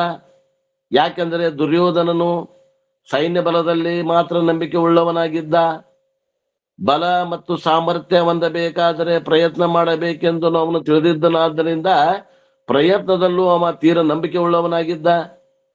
ಅಂತೆಯೇ ಅವನು ಕೃಷ್ಣನ ಬಳಿಗೆ ಸಹಾಯ ಕೇಳಲು ಹೋಗಿದ್ದ. ದುರ್ಯೋಧನನು ಭಾರಿ ಪ್ರಯತ್ನಶೀಲವಾಗಿದ್ದ ಮತ್ತು ಅವನು ಈ ದಿನಕ್ಕಾಗಿ ಸರಿಯಾಗಿ ಯೋಚನೆ ಕೂಡ ಮಾಡಿದ್ದ. ಅವನು ಸತತವಾಗಿ ತಂತ್ರ ರಚಿಸುತ್ತಲೇ ಇದ್ದ. ಭೀಷ್ಮ, ದ್ರೋಣ, ಕರ್ಣ, ಜಯದ್ರಥ ಮತ್ತು ಮತ್ತಿತರನ್ನು ತನ್ನ ಬಲಕ್ಕೆ ಅತಿ ಮಹತ್ವರೆಂಬವರನ್ನು ಭಾವಿಸಿದ್ದ. ಅವನು ಅವರೆಲ್ಲರೂ ತನಗೆ ಋಣಿಯಾಗಿರುವ ಭಾವನೆ ಅವರಲ್ಲಿ ಉಂಟಾಗುವಂತೆ ನೋಡಿಕೊಂಡಿದ್ದ. ಹೀಗಾಗಿ ಸ್ವಾಭಾವಿಕವಾಗಿ ದುರ್ಯೋಧನನು ಕೃಷ್ಣನ ಕೃಪೆ ಅಥವಾ ಅನುಗ್ರಹ ದಲ್ಲಿ ಇಲ್ಲ. ಕೃಷ್ಣನ ಸೈನ್ಯ ಸಾಮರ್ಥ್ಯದಲ್ಲಿ ಭರವಸೆ ಉಳ್ಳವನಾಗಿದ್ದ ಮತ್ತು ತನಗೆ ಬೇಕಾಗಿದ್ದ ಸೈನ್ಯವನ್ನು ಅವನು ಪಡೆದುಕೊಂಡಿದ್ದ. ನೋಡ್ರಿ, ಕೆಲವು ಮಂದಿ ಇರ್ತಾರೆ ಈಗ ಬರೇ ಯುದ್ಧದ ಸನ್ನಿವೇಶ ಅಂತ ತಗೋಬೇಡ್ರಿ. ನಮ್ಮ ಜೀವನದಾಗ ತೋಡ್ರಿ, ನಾವ್ ಎದಕ್ ಮಹತ್ವ ಕೊಡಾಕತ್ತಿ? ಏನು ನಮ್ಮ ಜೀವನದಾಗ ದೇವರ ಮಹತ್ವ ಆಗೈತೋ? ಏನ್ ನಮ್ಮ ಜೀವನದಾಗ ಆಸ್ತಿ, ಅಂತಸ್ತು, ಸ್ಥಾನ, ಮಾನ, ಗೌರವ, ಹಾರ, ತುರಾಯಿ ಮಹತ್ವ ಆಗ್ಯಾವ್ರಿ? ನಮ್ಮ ಜೀವನಕ್ಕೆ ಹಚ್ಚಿ ನೋಡ್ಕೊಡ್ರಿ. ಈ ಯುದ್ಧ ನಮ್ಮಲ್ಲಿ ನಡೆದದ. ಒಂದ್ ಕಡೆ ದೇವ್ರು, ಒಂದ್ ಕಡೆ ಐಶ್ವರ್ಯ, ಅಂತಸ್ತು ಅದ. ಯಾವ್ದು ಆಯ್ಕೆ ಮಾಡ್ಕೋತೀವ್ರಿ ನಾವು?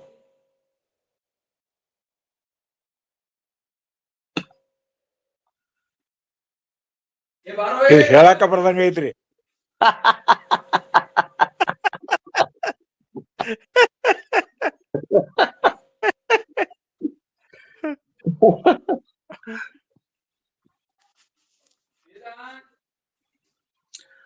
ಒಂದ್ ಕಡೆ ಕನ್ಯಾ ಅದ, ಒಂದ್ ಕಡೆ ಸನ್ಯಾಸಿ ಜೀವನ ಅದ.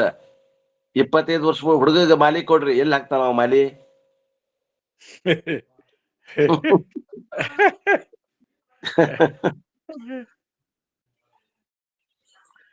ಹೋಗ್ಲಿ, ಹುಡುಗಿ ಕೊಡ್ರಿ, ಹುಡುಗಿ ಕಾಯ ಮಾಲಿ ಕೊಡ್ರಿ.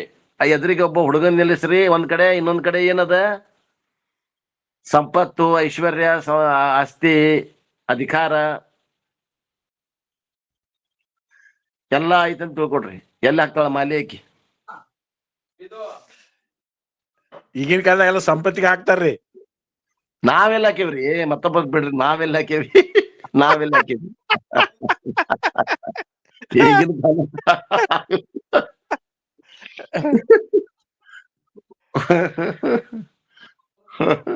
ಯಾರ ಸನ್ಯಾಸಿಗಳು ಅದಾರ ನಮ್ ಗುಂಪ್ನಾಗ? ಇಲ್ಲ, ಯಾರು ಇಲ್ಲ. ನಾವ್ ಹುಡುಗಿಗೆ ಹಾಕ್ಯವಲ್ರಿ ನಾವು. ಹಾ, ಅದೇ ಹೇಳ್ತೀನಿ ಅಜ್ಜ. ಏನ ನಾವು ದುರ್ಯೋಧನ ಕಡೆ ಅದೇವೋ ಏನ ಅರ್ಜುನ್ ಕಡೆ ಅದೇವ್ರಿ? ಹೆಂಗ ಅದೇವ್ ನಾವು? ಯಾರಿಗೂ ಹೇಳಕ್ ಹೋಗ್ಬೇಡ್ರಿ, ನೋಡ್ಕೊಡ್ರಿ. ಅದ ಸರಿ ಐತ್ರಿ.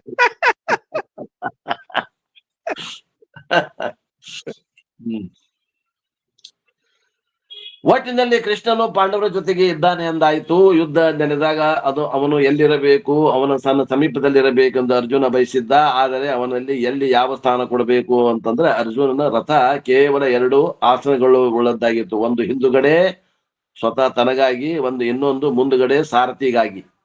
ಈ ವ್ಯವಸ್ಥೆ ಇರುವಲ್ಲಿ ಅರ್ಜುನನನ್ನು ಕೃಷ್ಣನನ್ನು ತನ್ನ ಪಕ್ಕಕ್ಕೆ ಕುಳಿತುಕೊಳ್ಳಲು ಕೇಳಿಕೊಳ್ಳುವಂತಿರ್ಲಿಲ್ಲ. ಅದೇನೇ ಇದ್ದರೂ ಇಬ್ರು ಹಾಗೆ ಕುಳಿತುಕೊಳ್ಳಲು ಬರುವಂತ ಬೇರೊಂದು ರಥದ ವ್ಯವಸ್ಥೆ ಮಾಡಲು ಸಾಧ್ಯವಿತ್ತು. ಯುದ್ಧಕ್ಕಾಗಿ ಸಿದ್ಧತೆ ನಡೆಸಿರುವಾಗ ಹಿಂದುಗಡೆ ಇಬ್ರು ಕೂಡಲು ಬರುವಂತ ವ್ಯವಸ್ಥೆ ಇರುವ ಬೇರೊಂದು ಹೊಸ ರಥವನ್ನು ಸಿದ್ಧಗೊಳಿಸಲು ಬಹಳ ಸಮಯವೇನೋ ಹಿಡಿಯುತ್ತಿರಲಿಲ್ಲ.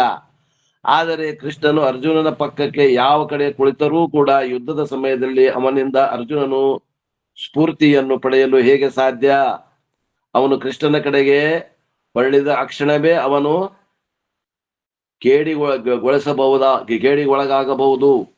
ಅರ್ಜುನ ಎದುರಾಳಿಗಳಲ್ಲಿ ಭೀಷ್ಮ, ದ್ರೋಣ, ಕರ್ಣ ಮೊದಲಾದವರು ಇದ್ದರು. ಅವರಲ್ಲಿ ಯಾರೊಬ್ಬರು ಕೂಡ ಸಾಮಾನ್ಯ ಯೋಧರು ಆಗಿರಲಿಲ್ಲ. ಬರೀತಾರ್ರಿ ಹಂಗ, ಇವ್ರು ಜಗ್ಗಷ್ಟು ಪೇಜ್ ಗಟ್ಲೆ ಬರೀತಾರ. ನಮಗ ಏನದ, ಒಮ್ಮೆ ಕಣ್ಣು ಮಿಟಕಿಸಿದ್ರಾಯ್ತು. ಅರ್ಜುನನು ಸ್ವರ್ಗದಲ್ಲಿ ಕಣ್ಣು ತೆರೆಯಬೇಕಾಗುತ್ತಿತ್ತು. ತನ್ನ ಎದುರಾಳಿಗಳು ಸಾಮಾನ್ಯರಿರಲಿಲ್ಲವೆಂದು ಕಾರಣದಿಂದ ಅರ್ಜುನನು ತಾನು ಯುದ್ಧ ಗೆಲ್ಲಬೇಕಾದರೆ ಕೃಷ್ಣನನ್ನು ಮನದಲ್ಲಿ ಇರಿಸಿಕೊಳ್ಳಬೇಕು ಮತ್ತು ಯುದ್ಧವನ್ನು ಮಾಡಬೇಕೆಂಬುದು ಒಂದೇ ಉಪಾಯವೆಂದು ಬಗೆ ತಿಳಿದಿದ್ದನು. ಕೃಷ್ಣನು ತನ್ನ ಎದುರುಗಡೆ ಇರಬೇಕೆಂಬುದೇ ಅವನ ಅರ್ಥ. ಆದ್ದರಿಂದ ಅವನು ಕೃಷ್ಣನಿಗೆ ತನ್ನ ಸಾರಥಿಯನ್ನಾಗಿಸಲು ಕೇಳಿಕೊಂಡ. ನೀನು ಯುದ್ಧ ಮಾಡುವುದಿಲ್ಲವೆಂದು ನನಗೆ ಹೇಳಿರುವಿ, ಆದರೆ ರಥ ನಡೆಸುವುದರೆಂದರೆ ಯುದ್ಧ ಮಾಡಿದಂತಲ್ಲ. ಆದ್ದರಿಂದ ಕೃಷ್ಣ, ನೀನು ನನ್ನ ರಥವನ್ನು ನಡೆಸು. ನೋಡುವವರಿಗೆ ಇದೊಂದು ವಿನೋದ ಪ್ರಸಂಗವೆನಿಸುವುದೆಂದು ಅಂದುಕೊಂಡು ಅವನು ಅದಕ್ಕೆ ಒಪ್ಪಿದನು. ಹಾಗೆ ಹೇಳುವುದಾದರೆ ಅವನಿಗೆ ಮೊದಲು ಸಾಲಿನ ಆಸನ ಸಿಕ್ಕಿತ್ತು. ಅರ್ಜುನನ ಸಾರಥಿ ಯಾರು? ಕೃಷ್ಣ. ಹೀಗೆ ಅರ್ಜುನನು ತನ್ನ ರಥ, ತನ್ನ ಕುದುರೆಗಳು ಹಾಗೂ ಸ್ವತಃ ತನ್ನನ್ನು ಕೃಷ್ಣನ ಕೈಗೆ ಒಪ್ಪಿಸಿದ. ಕೃಷ್ಣನ ಕೈಗೆ ಒಪ್ಪಿಸ್ತಾರ. ಯಾವ ಕೃಷ್ಣ? ದೇವರು. ಹಂಗಾರೆ ನಾವ್ ಯಾರಿಗೆ ಒಪ್ಪಿಸ್ಬೇಕು ನಮ್ಮ ಭವಿಷ್ಯವನ್ನ? ನಾವು ಭಗವಂತಗೆ ಅರ್ಪಿಸ್ರಿ. ಅದಕ್ಕ ನಾವೇನ್ ಹೇಳ್ತೀವಿ, ಈಶ್ವರ ಅರ್ಪಣ ಬುದ್ಧಿಯಿಂದ ಭಗವಂತ ಒಪ್ಪಿಸಿ ಕರ್ತವ್ಯಗಳನ್ನ ಮಾಡ್ರಿ ಅಂತ ಹೇಳ್ತಾರ ನೋಡ್ರಿ. ಅದೇ ಅರ್ಥ. ಭಗವಂತಗೆ ಅರ್ಪಿಸ್ಬಿಟ್ಟ, ಅವನ್ ಲೀಡರ್ ಮಾಡಿ ಮುಂದೆ ಕುಂಡಿಸ್ಬಿಟ್ಟ. ಮುಂದೆ ಪ್ರತಿಯೊಂದು ಬಾಣವು ಅರ್ಜುನಿಗೆ ಬಂದು ತಾಗಬೇಕಾದರೆ ಅದು ಕೃಷ್ಣನ ಮುಖಾಂತರ ಬರಬೇಕಾಗಿತ್ತು. ನೋಡ್ರಿ, ಕೃಷ್ಣನನ್ನು ದೈವಿ ಅಂಶಮ ನಿಮ್ಮ ಮುಂದಿರಿಸಿಕೊಂಡು ನೀವು ಏನು ಮಾಡಬೇಕಾದಂತ ಯುದ್ಧವನ್ನು ಅಥವಾ ಮತ್ತಿನ್ನೇನಾದ್ರೂ ಮಾಡಿದರೂ ಕೂಡ ನಿಮ್ಮ ಕಡೆಗೆ ಬರುವ ಬಾಣಗಳು ಆಗಲೇ ನಿಷ್ಕ್ರಿಯವಾಗಿ ಬಿಟ್ಟಿರುತ್ತವೆ. ಕೃಷ್ಣನ್ ದಾಟಿ ಬಂದು ಬಡಿಬೇಕಲ್ಲ ಅವು ನಮಗೆ. ಆದವಾಗ ಕೃಷ್ಣ ಅದನ್ನು ನಿಷ್ಕ್ರಿಯ ಮಾಡಿಬಿಟ್ಟಿರ್ತಾನ. ಅವನ ಮ್ಯಾಗ ಭರವಸೆ ಇಟ್ಟಿರಿ ಅಂದ್ರೆ ಮುಗಿದೋತು. ಅರ್ಜುನನ ಕರ್ಣನೊಂದಿಗೆ ಹೋರಾಡುವಾಗ ಅದದ್ದು ಹೀಗೆ. ಕರ್ಣನ್ ಕೂಡ ಯುದ್ಧ ಮಾಡೋದು ಅಂತ ಅರ್ಜುನಗಾಗಿದ್ದು ಹಿಂಗೆ. ಕರ್ಣನ ಶಕ್ತಿ ಮತ್ತು ಅರ್ಜುನನ ಶಕ್ತಿ ವಿಚಾರ ಮಾಡಿದ್ರೆ ಯಾರ್ದಿತ್ರ ಹೆಚ್ಚಿಗೆ? ಕರ್ಣಂದತ್ರಿ. ನೋಡ್ರಿ, ಕರ್ಣನು ಅರ್ಜುನನ ವಿರುದ್ಧ ಬಳಸಲು ವಿಶೇಷ ಅಸ್ತ್ರವೊಂದನ್ನು ಕಾಯ್ದಿರಿಸಿದ್ದ. ನೋಡ್ರಿ, ಅವನು ವಿಶೇಷ ಅಸ್ತ್ರ ಇತ್ತು ಒಂದ್ ಕಡೆ. ಯಾರ ಕಡೆ? ಕರ್ಣನ್ ಕಡೆ. ಆ ವಿಶೇಷದ ಅಸ್ತ್ರ ಅದು ನಾಗ ಅಸ್ತ್ರ. ನಾಗ ಅಸ್ತ್ರ ಅಂದ್ರೆ ಇವತ್ತಿನ ಕಾಲದ ಒಂದು ನಾಗ ಮಿಸೈಲ್ ಅಂತ ಮಾಡ್ಯಾರ. ಆ ಮಿಸೈಲ್ ಹೊಲ್ತಿತ್ತು. ನಾಗ ಕ್ಷಿಪಣಿ ಉಪಯೋಗಿಸಲ್ಪಡಕೂಡದೆಂದು ಕೃಷ್ಣನು ಬಯಸಿದ್ದನು. ಕೃಷ್ಣ ಏನ್ ಮಾಡ್ತಾನ, ಇದ್ದ ಪ್ರಾರಂಭ ಆಗ್ತೈತೆ ಅಂತ ಗೊತ್ತಾಗುತ್ತೇನೆ. ಅವನು ಕುಂತಿಯನ್ನು ಕರ್ಕೊಂಡು ಹೋಗಿ ಆ ಕರ್ಣನ ರಹಸ್ಯವನ್ನ ಬದಲಾವಣೆ ಮಾಡಿ ಅವನಿಂದ ಒಂದು ಮಾತು ತಗೋತಾಳಾಕಿ. ಏನಂತ? ನೀ ನಾಗ ಅಸ್ತ್ರ ಐತಲ್ಲಪ್ಪ, ಅದನ್ನ ಯುದ್ಧದಾಗ ಬಳಸುವಂಗಿಲ್ಲ. ಎಷ್ಟು ಶೇಣ ಅದ ನೋಡ್ರಿ ಕೃಷ್ಣ. ಗುರುಗಳೇ, ಹೇಳ್ರಿ ಗುರುಗಳೇ, ನಮಸ್ಕಾರ ಗುರುಗಳೇ. ಹೇಳ್ರಿ ಹೇಳ್ರಿ. ಒಂದು ಸಲ ಹೂಡಿದ್ದಾನೆ, ಇನ್ನೊಂದ್ ಬಾಣ ಹೂಡ್ಬಾರ್ದು ಅಂತ ತಾಯಿಗೆ ಮಾತು ಕೊಡೋದು. ಅದನ್ನ ಪ್ರಯೋಗ ಮಾಡ್ತಾನೆ, ಅದು ತಪ್ಪಿಸ್ತಾನ ಕಷ್ಟ. ಬದುಕಂತ ಅದೇ ಬರ್ತೈತಿ, ಅದ ಬರ್ತೈತಿ. ಅದ್ನ ಹಂಗ ಹೇಳಿದ ಒಂದ್ ಸ್ವಲ್ಪ ಮುಂದೆ ಹೇಳಿದ. ನಾಗ ಕ್ಷಿಪಣಿಯನ್ನು ಉಪಯೋಗಿಸಲ್ಪಡಕೂಡದೆಂದು ಕೃಷ್ಣ ಬಯಸಿದ್ದ. ಆದ್ದರಿಂದ ತಾನು ಅರ್ಜುನ ವಿರುದ್ಧ ಮಾತ್ರ ಉಪಯೋಗಿಸುವುದಾಗಿ ಕರ್ಣನು ಪ್ರತಿಜ್ಞೆಗೈಯುವಂತೆ ಮಾಡಿದ. ಭಾಷೆ ಕೊಡುವುದು ಅತಿ ಮಹತ್ವದ್ದಾಗಿತ್ತು. ಸ್ವತಃ ಜೀವ ಕೊಡುವ ಪ್ರಸಂಗ ಬಂದರೂ ಕೂಡ ಅದನ್ನು ಎತ್ತಿ ಹಿಡಿಯಲಾಗುತ್ತಿತ್ತು. ಮಹಾಭಾರತ ಮತ್ತು ರಾಮಾಯಣ ಈ ಎರಡು ಮಹಾಕಾವ್ಯಗಳು ಅವನಾಗಲಿ ಅವಳಾಗಲಿ ಯಾರಾದರೂ ಒಬ್ಬರು ಭಾಷೆ ಕೊಡುವುದನ್ನು ಆಧರಿಸುವ ಸನ್ನಿವೇಶಗಳಿಂದ ತುಂಬಿದೆ. ಕರ್ಣನು ಈ ರೀತಿ ಪ್ರತಿಜ್ಞೆಗೈಯುವಂತೆ ಮಾಡಲು ಕೃಷ್ಣನು ಅರ್ಜುನನ ತಾಯಿ ಕುಂತಿಗೆ ಕಳಿಸಿಕೊಟ್ಟ. ಕುಂತಿಯು ಕರ್ಣನ ತಾಯಿಯಾಗಿದ್ದಳು, ಆದರೆ ಅದು ಅವನಿಗೆ ಗೊತ್ತಿರಲಿಲ್ಲ. ಇನ್ನೂ ಹುಡುಗಿ ಇದ್ದಾಗ ಕಟ್ಟಿಗೆಯ ಗೊಂಬೆಯೊಂದಿಗೆ ಆಟವಾಡುತ್ತಿರುವ ಪ್ರಸಂಗದಲ್ಲಿ ನಿಜವಾದ ಕೂಸನ್ನು ಹೊಂದುವುದು ಅದೆಷ್ಟು ಚೆನ್ನಾಗಿರುತ್ತದೆ ಎಂದು ಭಾವಿಸಿದ್ದಾಕಿ. ಆಗ ಅವಳು ಸೂರ್ಯದೇವನನ್ನು ಸ್ಮರಿಸಿದಳು. ಅವಳ ತೊಡೆಯ ಮೇಲೆ ಕೂಸೊಂದು ಪ್ರತ್ಯಕ್ಷವಾಯಿತು. ಆ ಗಂಡು ಮಗುವನ್ನು ಏನು ಮಾಡಬೇಕೆಂದು ಅವಳಿಗೆ ತಿಳಿಯದಾಯಿತು. ಗಾಬರಿಯಾದಳು. ತಾನು ಮಗುವನ್ನು ಹೊಂದಿರುವ ಬಗ್ಗೆ ಏನು ಕಾರಣ ಕೊಡಬೇಕು? ಭಗವಂತನನ್ನು ಪ್ರಾರ್ಥಿಸಿಕೊಂಡಳು ಅವನು ಮತ್ತು ಹೀಗೆ ಹೇಳಿದಳು, ಈ ಕೂಸು ನಿನ್ನಿಂದ ಬಂದಿದೆ, ಆದ್ದರಿಂದ ಇದನ್ನು ನೀನೇ ಸಂರಕ್ಷಿಸು. ಆ ಬಳಿಕ ಅವಳು ಆ ಮಗುವನ್ನು ಪೆಟ್ಟಿಗೆಯೊಂದರಲ್ಲಿ ಇಟ್ಟು ಅದನ್ನು ನದಿಯ ನೀರಿನಲ್ಲಿ ತೇಲಿ ಬಿಟ್ಟಳು. ಸ್ವಂತ ಮಕ್ಕಳಿಲ್ಲದ ಸಾರಥಿ ಒಬ್ಬನು ನದಿಯಲ್ಲಿ ತೇಲಿ ಬಂದ ಪೆಟ್ಟಿಗೆಯನ್ನು ಎಳೆದುಕೊಂಡು ಆ ಮಗುವನ್ನು ತನ್ನ ಮಗನಂತೆ ಬೆಳೆಸಿದನು. ಆ ಮಗುವೇ ಕರ್ಣ ಆಗಿತ್ತು.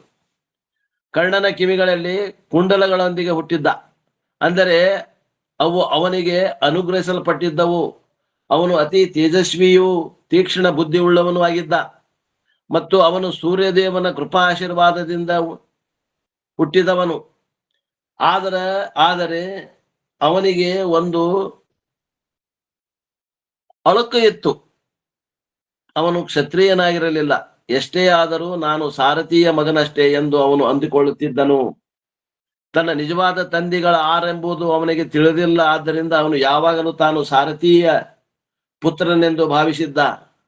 ಅದೇನೇ ಇದ್ದರೂ ಅವನು ಧನುರ್ವಿದ್ಯೆಯಲ್ಲಿ ಪಾರಂಗತನಾಗಿದ್ದರಿಂದ ಅವತಾರದಂತಿದ್ದ ಪರಶುರಾಮನಿಂದ ಪರಿಣಿತಿಯನ್ನು ಪಡೆದುಕೊಂಡಿದ್ದರಿಂದ ಅವನು ಇಡೀ ಜೀವಮಾನವೆಲ್ಲ ಕ್ಷತ್ರಿಯರೊಂದಿಗೆ ಕಳೆದನು.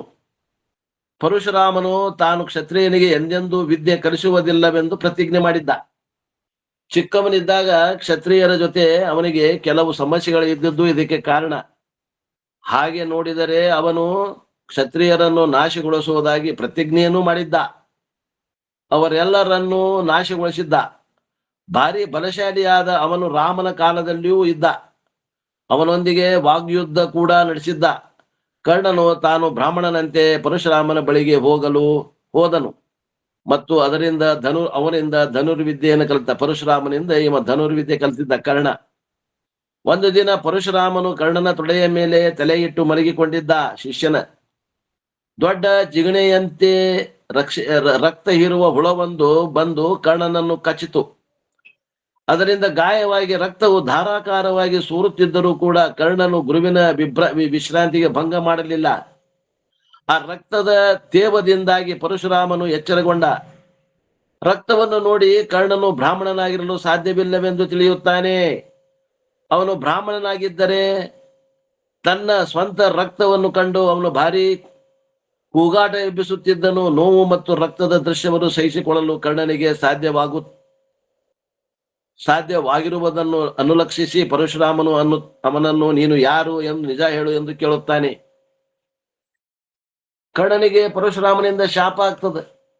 ಬ್ರಾಹ್ಮಣನಿಗಲ್ಲದೆ ಬೇರೆ ಯಾರೊಬ್ಬರಿಗೂ ತಾನು ವಿದ್ಯೆಯನ್ನು ಕಲಿಸುವುದಿಲ್ಲವೆಂದು ಪರಶುರಾಮನು ಪ್ರತಿಜ್ಞೆಗೈದಿದ್ದ. ಕರ್ಣನು ಈಗ ತಾನು ಬ್ರಾಹ್ಮಣನಲ್ಲ, ಕ್ಷತ್ರಿಯಂತೂ ಅಲ್ಲವೇ ಅಲ್ಲ ಅಂದು ನಿರ್ವಾಹವಿಲ್ಲದೆ ಒಪ್ಪಿಕೊಳ್ಳಬೇಕಾಗಿತ್ತು. ಕರ್ಣನಿಂದ ಈ ರೀತಿ ವಂಚನೆಗೊಳಗಾದ ಪರಶುರಾಮನು ಅವನಿಗೆ ಈ ರೀತಿ ಶಾಪ ಕೊಟ್ಟನು. ನಾನು ಕಲಿಸಿದ್ದು ಯಾವ ವಿದ್ಯೆ ಇದೆಯೋ ಅದು ನಿನಗೆ ಅಗತ್ಯ ಸಮಯದಲ್ಲಿ ಪ್ರಾಪ್ತಿ ಆಗದಿರಲಿ. ನೀನು ನಾನು ಕಲಿಸಿದ ಆ ಮಂತ್ರಗಳ ಎಲ್ಲವನ್ನು ಮರೆತು ಬಿಡುವಿ. ಈ ಮಂತ್ರಗಳು ಕರ್ಣನಿಗೆ ಯುದ್ಧದಲ್ಲಿ ಅಗತ್ಯವಾದ ಮತ್ತು ನಿರ್ದೇಶಿತ ಕ್ಷಿಪಣಿಗಳಾಗಿದ್ದವು. ಕರ್ಣನು ನಂತರ ಮತ್ತೊಂದು ಕ್ಷಿಪಣಿಯನ್ನು, ಅಂದರೆ ನಾಗ ಕ್ಷಿಪಣಿ, ಅದೇ ನಾಗ ಅಸ್ತ್ರವನ್ನು ಪಡೆದುಕೊಂಡನು. ಅದನ್ನು ಕೃಷ್ಣನ ಕೈವಾಡದಿಂದಾಗಿ ಅರ್ಜುನನ ವಿರುದ್ಧ ಮಾತ್ರ ಉಪಯೋಗಿಸುವುದಾಗಿ ವಚನ ಕೊಟ್ಟಿದ್ದನು. ಕೃಷ್ಣನು ಕುಂತಿಗೆ ಕರ್ಣನು ಅವಳು ನದಿಯಲ್ಲಿ ಬಿಟ್ಟಿದ್ದ ಅವಳ ಮಗನೆಂಬುದನ್ನು ಮೊದಲೇ ತಿಳಿಸಿ ಇದೆಲ್ಲವನ್ನು ವ್ಯವಸ್ಥೆ ಮಾಡಿದ್ದನು. ಕರ್ಣನ ಬಳಿಗೆ ಹೋಗಿ ತಾನು ಅವನ ತಾಯಿ ಎಂಬುದನ್ನು ತಿಳಿಸುವಂತೆಯೂ ಮತ್ತು ಪಾಂಡವರಲ್ಲಿ ಬೇರೆ ಯಾರೊಬ್ಬರ ಜೊತೆ ಹೋರಾಡದೆ ಅರ್ಜುನನ ಜೊತೆ ಮಾತ್ರ ಹೋರಾಡುವಂತೆ ಅವನನ್ನು ಕೇಳಿಕೊಂಡಳು. ಕೃಷ್ಣನು ಕುಂತಿಗೆ ಹೇಳಿದನು. ಕುಂತಿಯು ಅದೆಲ್ಲವನ್ನೂ ಮಾಡಿದಳು. ಕರ್ಣನು ಕೂಡ ಅದಕ್ಕೆ ಒಪ್ಪಿಕೊಂಡ. ಯಾಕೆಂದರೆ ಅದು ಅವನ ಉದ್ದೇಶಕ್ಕೆ ಯಥೋಚಿತವಾಗಿತ್ತು. ಅರ್ಜುನನ್ನು ಕೊಲ್ಲುವುದನ್ನು ಬಿಟ್ಟು ಅವನಿಗೆ ಬೇರೆ ಯಾರಿಗೂ ಬೇಕಾಗಿದ್ದಿಲ್ಲ. ಯಾಕೆಂದರೆ ಅವನು ದುರ್ಯೋಧನನಿಗೆ ಪ್ರತ್ಯುಪಕಾರವನ್ನು ತೋರಿಸಬೇಕಾಗಿತ್ತು. ಕೃಷ್ಣನು ಕಲಿಸಿಕೊಟ್ಟಂತೆ ಕುಂತಿಯು ನಾಗ ಅಸ್ತ್ರವನ್ನು 2ನೇ ಸಲ ಬಳಸಬಾರದೆಂದು ಕರ್ಣನನ್ನು ಕೇಳಿಕೊಂಡಳು. ತಾನು ಅದನ್ನು ಒಂದೇ ಒಂದು ಸಲ ಮಾತ್ರ ಉಪಯೋಗಿಸುವುದಾಗಿಯೂ ಅವನು ವಚನ ಕೊಟ್ಟನು. ಅವನು ಉಪಯೋಗಿಸುವುದು ಕೂಡ ಅದು ನೇರವಾಗಿ ಅರ್ಜುನನ ತಲೆ ಹತ್ತಿರವೇ ಬರುತ್ತಿತ್ತು. ಕರ್ಣನ ನಾಗ ಅಸ್ತ್ರಕ್ಕೆ ಪ್ರತ್ಯುತ್ತರವಾಗಿ ಅರ್ಜುನನ ಬಳಿ ಏನೂ ಇರಲಿಲ್ಲ. ಅರ್ಜುನನು ಖಂಡಿತವಾಗಿ ಸತ್ತು ಹೋಗುವನೇನೋ ಎಂಬಂತೆ ಆಗಿತ್ತು. ನಾಗ ಅಸ್ತ್ರಕ್ಕೆ ಪ್ರತಿ ಉತ್ತರವಾಗಿ ಗರುಡ ಕ್ಷಿಪಣಿ ಬೇಕಾಗುವುದು. ಗರುಡ ಮಾತ್ರ ನಾಗನನ್ನು ನಿಭಾಯಿಸಬಲ್ಲ ಸಾಧ್ಯವಿತ್ತು. ಕೃಷ್ಣನು ಏನು ಮಾಡಿದನು ಗೊತ್ತೇ? ಆ ಅಸ್ತ್ರವು ಅರ್ಜುನನ ತಲೆಗೆ ತಾಕದೆ ಕಿರೀಟಕ್ಕೆ ಬಡಿಯುವಂತೆ ರಥವನ್ನು ಕೆಲವು ಅಡಿ ಕೆಳಗೆ ಹೋಗುವಂತೆ ಒತ್ತಿ ಬಿಟ್ಟನು. ಮಹಾಯೋಧನಾದ ಅರ್ಜುನನಿಗೆ ತನ್ನ ಕಿರೀಟವನ್ನು ಕಳೆದುಕೊಳ್ಳುವುದೆಂದರೆ ಭಾರಿ ನಾಚಿಗೇಡಿನ ಪ್ರಸಂಗ ಆಗಿತ್ತು. ಆದರೆ ಕನಿಷ್ಠ ಅವನ ತಲೆಯಾದರೂ ಉಳಿಯಿತಲ್ಲ. ಹೇಗೆ? ಕೃಷ್ಣನ ಕೈವಾಡದಿಂದ. ಕೃಷ್ಣನು ಹೋರಾಟದಲ್ಲಿ ಪಾಲ್ಗೊಳ್ಳಲಿಲ್ಲ, ರಥವನ್ನು ಕೆಳಗೆ ಒತ್ತಿದನು. ಇಂತಹ ಕಥೆಗಳು ಯಾವುದೇ ಪ್ರಸಂಗದಲ್ಲಿಯೂ ಕೂಡ ದೈವದ ಅಂಶವನ್ನು ಎತ್ತಿ ತೋರಿಸುತ್ತವೆ, ಅಜ್ಞಾತ ಅಂಶವನ್ನು ಎತ್ತಿ ತೋರಿಸುತ್ತವೆ. ಯುದ್ಧದ ಪ್ರಸಂಗದಲ್ಲಿ ಅರ್ಜುನನು ಈ ಅಂಶವನ್ನು ತನ್ನ ಸಾರಥಿಯಾದ ಕೃಷ್ಣನ ರೂಪದಲ್ಲಿ ತನ್ನ ಎದುರಿಗೆ ಇರಿಸಿಕೊಂಡಿದ್ದನು ಮತ್ತು ತನ್ಮೂಲಕ ತನ್ನನ್ನು ತಾನು ರಕ್ಷಿಸಿಕೊಂಡಿದ್ದನು. ಪ್ರತಿಯೊಬ್ಬರ ಜೀವನವು ಒಂದು ಹೋರಾಟದಂತವಾಗಿರುತ್ತದೆ. ಕೃಷ್ಣನು ಎಂದರೆ ಭಗವಂತನು ಯಾವಾಗಲೂ ನಿಮ್ಮೊಂದಿಗೆ ಇದ್ದಾನೆಂಬ ಅರಿವು ಪ್ರತಿಯೊಂದನ್ನು ಸುಲಭಗೊಳಿಸುತ್ತದೆ. ಅರ್ಜುನನು ಹಾಗೆ ಮಾಡಿದ್ದ. ಅದು ಅವನನ್ನು ಎಲ್ಲೆಡೆ ರಕ್ಷಿಸಿತು. ಕೃಷ್ಣನ ಉಪಸ್ಥಿತಿಯಿಂದಾಗಿ ಅಜ್ಞಾತ ಅಂಶವೆಂದಾಗಿ ಪಾಂಡವರ ಜೀವನದಲ್ಲಿ ಮಹತ್ತರವಾದ ಬದಲಾವಣೆಗಳು ಉಂಟಾದವು. ಇಂತಹ ಅನೇಕ ಪ್ರಸಂಗಗಳು ಯುದ್ಧಕ್ಕಿಂತ ಮುಂಚೆ, ಯುದ್ಧದ ಕಾಲದಲ್ಲಿ ಮತ್ತು ಯುದ್ಧದ ನಂತರದಲ್ಲಿಯೂ ಕೂಡ ನಡೆದಿವೆ. ಇದು ಆಗಿನ ಪರಿಸ್ಥಿತಿ. ವ್ಯಾಸರು ಮಹಾಭಾರತದಲ್ಲಿ ಈ ಹಂತಕ್ಕೆ ಬಂದಿದ್ದಾರೆ. ಯುದ್ಧವನ್ನು ಘೋಷಿಸಲಾಗಿದೆ ಎಂಬುದನ್ನು ಅಂದನಾದಂತಹ ಧೃತರಾಷ್ಟ್ರನಿಗೆ ಗೊತ್ತಿತ್ತು. ಅವನು ರಣರಂಗದಲ್ಲಿ ಏನು ನಡೆಯುತ್ತಿದೆ ಎಂಬುದನ್ನು ತಿಳಿದುಕೊಳ್ಳ ಬಯಸಿದನು. ಯುದ್ಧವು ವಾಸ್ತವಿಕವಾಗಿ ನಡೆಯುವುದು ಎಂಬುದು ಅವನ ನಿಜವಾದ ಪ್ರಶ್ನೆಯಾಗಿತ್ತು. ಅದು ಅವನ ಸಂದೇಹವೂ ಕೂಡ ಆಗಿತ್ತು. ಅದು ಅವನ ಆಶಯವೂ ಕೂಡ ಆಗಿತ್ತು. ಧೃತರಾಷ್ಟ್ರನು ಬರೀ ದೃಷ್ಟಿಹೀನ ಅಂಧನಾಗಿರಲಿಲ್ಲ, ಅವನು ತನ್ನ ವೈಚಾರಿಕತೆಯಲ್ಲಿಯೂ ಕೂಡ ಅಂಧನಾಗಿದ್ದ. ಇದನ್ನು ನಾವು ಮೊದಲನೆಯ ಶ್ಲೋಕದಲ್ಲಿ ಕಾಣಬಹುದು. ಸಂಜಯನು ಧೃತರಾಷ್ಟ್ರನ ಎದುರಿಗೆ ಕುಳಿತಿದ್ದಾನೆ. ಪಾಂಡವರು ಮತ್ತು ನನ್ನವರ ಬಳಿ ನಡುವೆ ಏನು ನಡೆಯಿತು ಎಂದು ಧೃತರಾಷ್ಟ್ರನು ಅವನನ್ನು ಕೇಳಿದನು. ಗೀತೆಯ ನಿರೂಪಕನಾದ ಸಂಜಯನಿಗೆ ವ್ಯಾಸರು ಬೇರೆ ಕಡೆ ನಡೆಯುತ್ತಿರುವುದನ್ನು ಕಾಣುವ ಮತ್ತು ಕೇಳುವ ಶಕ್ತಿಯನ್ನು ಒದಗಿಸಿದ್ದರು. ಟಿವಿ ಇದ್ದಂಗಿತ್ತು. ಅರಮನೆಗೆ ಇದ್ರು ಇವರಿಬ್ರು, ಧೃತರಾಷ್ಟ್ರ ಮತ್ತು ಸಂಜಯ. ಅವರೇನು ಅಲ್ಲಿ ಹೋಗಿದ್ದಿಲ್ಲ ಯುದ್ಧ ಭೂಮಿಗೆ. ಅಲ್ಲಿ ಆಗೋದನ್ನ ಪ್ರತ್ಯಕ್ಷ ನೋಡಿ ಹೇಳ್ತಿದ್ದವ ಸಂಜಯ. ಆ ಶಕ್ತಿ ಕೃಷ್ಣ ಅವನಿಗೆ ಕೊಟ್ಟಿದ್ದ ಸಂಜಯನಿಗೆ. ಧೃತರಾಷ್ಟ್ರನು ಕುಟುಂಬದಲ್ಲಿನ ಅತ್ಯಂತ ಹಿರಿಯ ಮತ್ತು ಗೌರವಾನ್ವಿತ ವ್ಯಕ್ತಿಯಾಗಿದ್ದ. ಪಾಂಡವರು ತನ್ನ ಅಂಧತ್ವದಿಂದಾಗಿ ತನ್ನ ಬದಲಾಗಿ ರಾಜ್ಯವಾಳಿದ ತನ್ನ ಸಹೋದರ ಪಾಂಡುವಿನ ಪುತ್ರರಾಗಿದ್ದರಿಂದ ಅವರ ಬಗೆಗೆ ಅಸೂಯೆಯನ್ನೇ ಬೆಳೆಸಿಕೊಂಡು ಬರುತ್ತಿದ್ದ. ಅಂತಹ ಮನಸ್ಸು ಪ್ರವೃತ್ತಿಯಲ್ಲಿಗಳು ಸುಲಭವಾಗಿ ಮಾಯವಾಗುವುದಿಲ್ಲ. ಇನ್ನೂ ವಿಷಯದ ಟೈಮ್ ಆಯ್ತು. ಮತ್ತ ಆ ವಿಷಯವನ್ನ ಧೃತರಾಷ್ಟ್ರನ ಪ್ರಶ್ನೆ ಅರ್ಥ ಏನು, ಒಳ ಅರ್ಥ ಏನು ಅನ್ನೋದನ್ನ ವಿಚಾರ ಹೇಳೋರದಾರ. ಮತ್ತ ಆ ವಿಷಯವನ್ನು ನಾಳಿನ ದಿವಸ ನೋಡೋಣ. ನಾನು ಅಲ್ಲಿಗೆ ಇವತ್ತಿನ ನನ್ನ ಈ ವಾಕೃತ ಸೇವೆಯನ್ನು ಗುರುಪಾದಕ್ಕೆ ಸಲ್ಲಿಸಿ ನನ್ನ ವಾಣಿಗೆ ವಿರಾಮ.